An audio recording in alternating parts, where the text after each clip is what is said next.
మరణించినట్లు అధికారులు ధృవీకరించారు. అయితే నిన్న ఉదయం ఏదైతే నాటకీయ పరిణామాల మధ్య రియాజ్ ను పోలీసులు అదుపులోకి తీసుకున్నారు, అలాగే అదుపులోకి తీసుకున్న తర్వాత అనేక ట్విస్టులు జరిగాయి.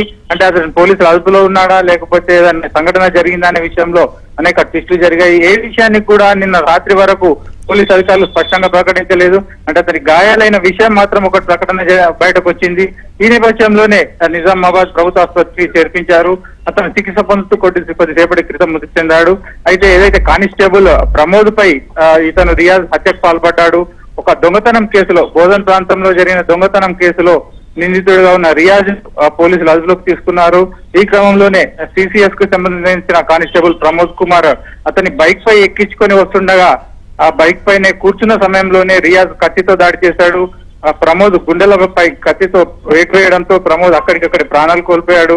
ఆ తర్వాత పారిపోయిన రియాజ్ కోసం పోలీసులు తీవ్ర స్థాయిలో ఎఫర్ట్స్ పెట్టారు. 8 బృందాలు నిజామాబాద్ పరిసర ప్రాంతాల్లో పూర్తి స్థాయిలో గాలించాయి.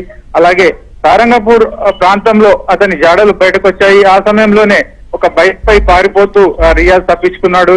అయితే ఆ రోజు రాత్రి సారంగపూర్ శివార్లలో ఒక లారీ క్యాబిన్ లో అతను ఆశ్రయం పొందాడు. ఆ పాడుబడిన లారీలో పడుకున్నాడు.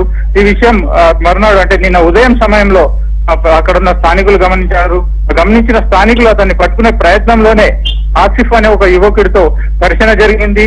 ఆసిఫ్ పై కూడా ఈ నిందితుడు రియాజ్ కత్తితో దాడి చేశాడు. ఈ సమయంలోనే ఆసిఫ్ కూడా తీవ్రంగా గాయపడ్డాడు. ఈ దశలోని ఇరువురి మధ్య ఘర్షణ జరిగింది.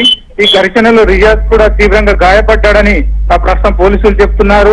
ఏదైతే నిన్న ఒక నాటకీయ పరిణామం మధ్య రియాజ్ ఏం జరిగింది, రియాజ్ పై ఎలాంటి చర్యలు ఉన్నాయనే విషయంలో చర్చలు బయటకు వచ్చిన నేపథ్యంలో ఒక దశలో ఎన్కౌంటర్ జరిగిందనే ఒక ప్రచారం జరిగిన నేపథ్యంలో పోలీసులు మాత్రం రియాజ్ గాయపడ్డాడు అనే ఒక ప్రకటన రిలీజ్ చేశారు.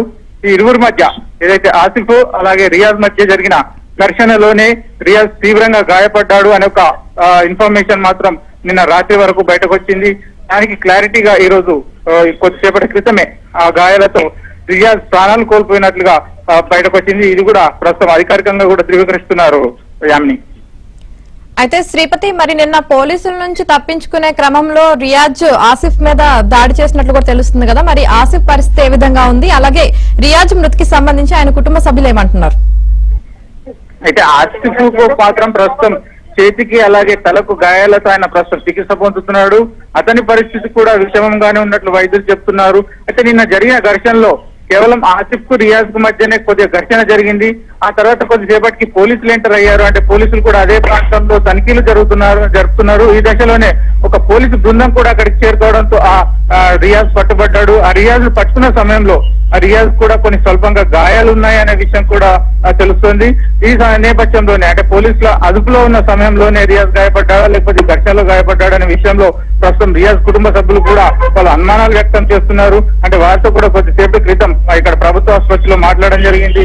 వారు కూడా అసలు ఏం జరిగిందనే విషయంలో కుటుంబ సభ్యులకు కూడా ఇంకా ఖచ్చితమైన సమాచారం లేదు. పోలీసులు అరెస్టు చేశారని ఒక సమాచారం మాత్రమే వారికి వచ్చింది. ఈ దశలోనే వారంతా కూడా ప్రస్తుతం ప్రభుత్వ ఆసుపత్రి వద్ద అంటే రియాజ్ పరిస్థితి ఎలా ఉందనే విషయం తెలుసుకునేందుకు కూడా వచ్చారు. అయితే నిన్నటి నుంచి రియాజ్ ప్రభుత్వ ఆసుపత్రిలో చికిత్సకు చేరినప్పటి నుంచి అతన్ని కలిసేందుకు ఎవరికి అవకాశం ఇవ్వడం లేదు. అంటే అటు కుటుంబ సభ్యులకు కానీ ఇటు మీడియాకు కానీ కనీసం అతని పరిస్థితి ఎలా ఉంది అని తెలుసుకునే అవకాశం కూడా ఇవ్వలేదు. దీంతో ఈ రకమైన చర్చ మొదలైంది. అంటే రియాజ్ ఎలా గాయపడ్డాడు, ఏ స్థాయిలో గాయపడ్డాడు, ఏ కారణంగా గాయపడ్డాడు అనే విషయం కూడా ఇంకా క్లారిటీ రావాల్సి ఉంది యామిని. అయితే శ్రీపతి, మరి పోలీసుల కాల్పుల్లోనే రియాజ్ చనిపోయినట్లు ప్రచారం జరుగుతోంది, మరి వాస్తవాలేంటి? కాల్పులు జరిగినట్టు మాత్రం ప్రాథమికంగా ఒక సమాచారం బయటకు వచ్చింది. ఏదైతే నిన్న అతను పారిపోతున్న సమయంలో సారంగపూర్ వద్ద పారిపోతున్న సమయంలో పోలీసులు ఒక రౌండ్ కాల్పులు జరిపారు. అయితే గాయాలు అయ్యాయా లేదా అనే విషయం అయితే పోస్ట్ మార్టం రిపోర్ట్ లోనే తేలాల్సి ఉంటుంది. ఏదైతే కాల్పులు జరిగిన తర్వాత అంటే పోలీసులు కూడా అధికారికంగా ఇంకా అనౌన్స్ చేయలేదు. అంటే అతనిపై కాల్పులు జరిగాయనే విషయం చెప్పలేదు. ఏదైతే నిన్న ఎన్కౌంటర్ జరిగింది, ఎన్కౌంటర్ లో రియాజ్ మృతి చెందాడు అని మనం బ్రేక్ చేసినప్పుడు నిజామాబాద్ సిపి సాయి చైతన్య కూడా ఒక ప్రకటన రిలీజ్ చేశారు. ఆ ప్రకటనలో ఎలాంటి కాల్పులు జరగలేదు, ఎన్కౌంటర్ జరగలేదు అనే విషయం కూడా ఆయన ప్రకటించడం జరిగింది. ఇలాంటి నేపథ్యంలో రియాజ్ ఒంటిపై ఏ స్థాయి గాయాలున్నాయి, ఎలాంటి గాయాలున్నాయి అనే విషయం కూడా ఇంకా తేలాల్సి ఉంటుంది. అయితే ఈ పోస్ట్ మార్టం నివేదిక వస్తే తప్ప రియాజ్ ఆ ఘర్షణలో గాయపడ్డా లేదా పోలీస్ కాల్పుల్లో గాయపడ్డా అనే విషయం కూడా తేలాల్సి ఉంటుంది.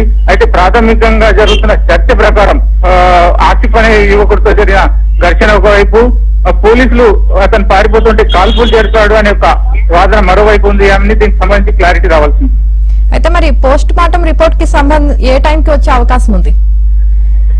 అయితే ఇప్పుడు కొద్దిసేపటి క్రితమే పోలీస్ అధికారులు కూడా ప్రభుత్వ ఆసుపత్రికి చేరుకున్నారు. అంటే ఇంకా డెడ్ బాడీని మాత్రం బయటకు తేవాల్సి ఉంది. ఆ డెడ్ బాడీ వచ్చిన తర్వాత అధికారిక వ్యవహారాలు అంటే లీగల్ గా జరగాల్సిన వ్యవహారాలన్నీ జరుగుతాయి. దీని తర్వాత పోస్ట్ మార్టం జరిగే అవకాశం ఉంది. అయితే అది ఇంకా అధికారికంగా కూడా ఇటు వైద్య అధికారులు కానీ ఇటు పోలీస్ అధికారులు కానీ ఇంకా ఈ స్థలానికి చేరుకోలేదు. వారు వచ్చిన తర్వాత ఈ డెడ్ బాడీని పోస్ట్ మార్టానికి పంపే అవకాశం ఉంది. రైట్.